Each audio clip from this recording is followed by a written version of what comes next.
Are you a human sponge? Do you walk into a room and find that the emotional atmosphere instantly becomes your own internal climate?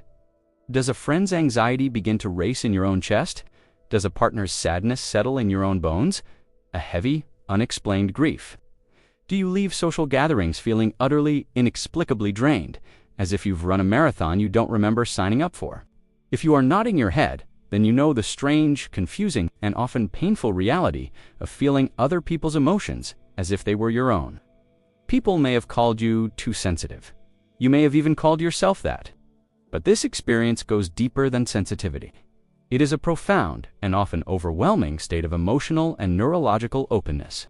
For many who live this way, it can feel less like a gift and more like a curse, a relentless haunting by the feelings of others.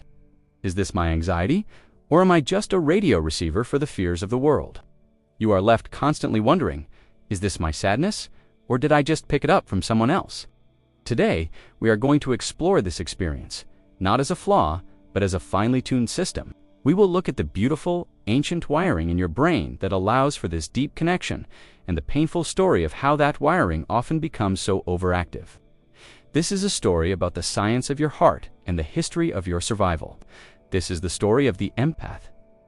Let's begin with the magic. Deep within your brain, you have a remarkable set of cells called the mirror neuron system.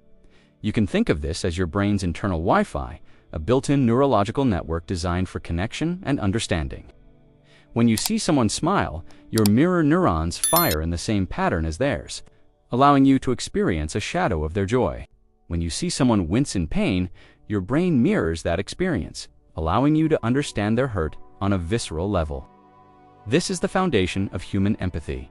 It is emotional contagion. It is the beautiful biological proof that we are wired for each other.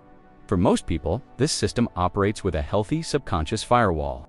They receive the data, "My friend is sad," and their brain processes it as information about the other person. But for you, the empath, that firewall is thin, porous, or perhaps non-existent. Your mirror neuron system is like a high-speed fiber optic connection with no password protection. You don't just receive the data that your friend is sad, you download the entire emotional file directly into your own operating system. Their sadness starts running as a program in your own body. Their anxiety becomes a virus that infects your own nervous system. You are not just observing their feeling. Your brain and body are on a very real neurological level, recreating it within you. This is not a defect. It is a sign of a system that is exquisitely and powerfully attuned. But why? Why is your Wi-Fi signal so much stronger, so much more open than others? For many, the answer lies in the past. This extraordinary openness was not a trait you were born with, but a skill you were forced to learn. A home with a parent who was volatile, depressed, or emotionally inconsistent. It was a survival strategy. Think of a child growing up in an emotionally unpredictable environment.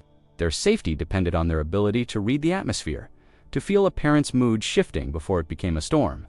For this child, survival depended on their ability to become a master emotional detective. You learned to attune yourself not to your own feelings, which were often inconvenient or unsafe, but to the feelings of the adults around you. Your empathy became a highly advanced early warning system.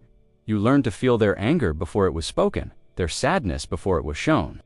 Your own identity became secondary to the all-important task of monitoring and managing the emotional states of others.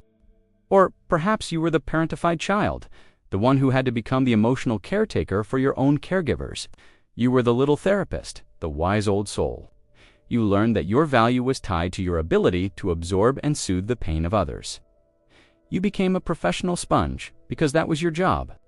So you arrive in adulthood with this extraordinary, highly developed empathic system. But the survival skill of the child becomes the curse of the adult.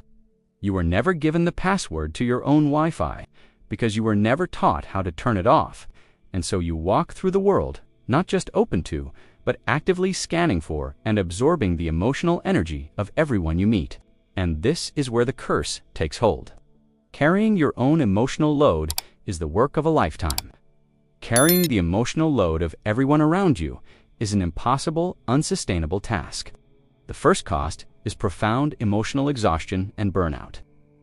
You feel constantly depleted because you are spending your life force processing emotions that are not your own. The second cost is a devastating loss of self. The line between your feelings and their feelings becomes so blurry that you forget who you are at your core. You pour your entire well into their emptiness, and you are left completely dry while they are never filled. It's a heartbreaking cycle. Your emotional landscape is no longer your own territory. It has become a public park where anyone can dump their trash. Your undefined boundaries and your deep desire to heal make you a perfect source of supply. It is the journey of learning to be the wise and loving guardian of your own gift. You are not a sponge. A sponge has no choice. You lose your own signal in the static of the world. And this leads to the third, and often most painful, consequence. You become a magnet for people who are emotionally draining or narcissistic. People who have a great empty void within themselves are subconsciously drawn to you. The dynamic is often parasitic. So how do you break the curse? How do you turn this painful experience back into the powerful gift it was always meant to be? The answer is not to become less empathetic. The answer is not to build a fortress around your heart. The answer is to become a skilled and protected empath. It begins with a new metaphor.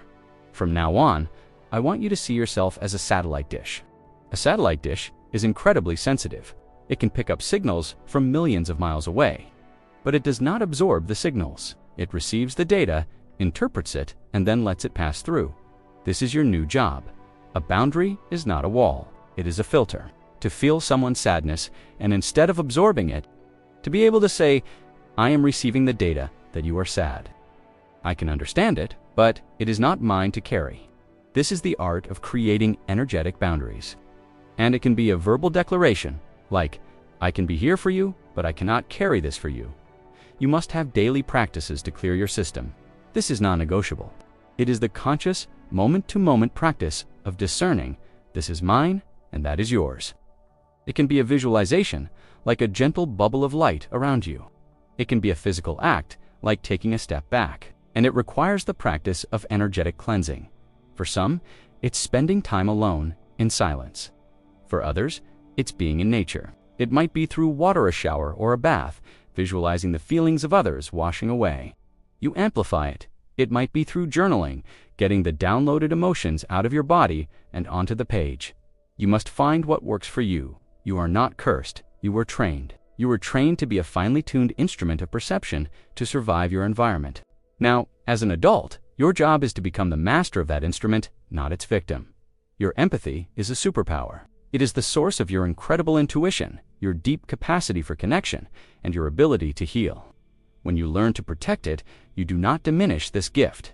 You become a clear, powerful, and sustainable force of compassion in a world that desperately needs it.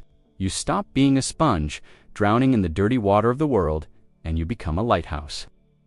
A steady, brilliant light, guiding others safely to shore from the solid ground of your own sovereign self. If you are an empath, know that your experience is real, and you are not alone. If you feel comfortable, share one thing that helps you protect your energy in the comments. And if you wish to continue this journey of becoming a skilled empath, please subscribe. It is time to honor your gift.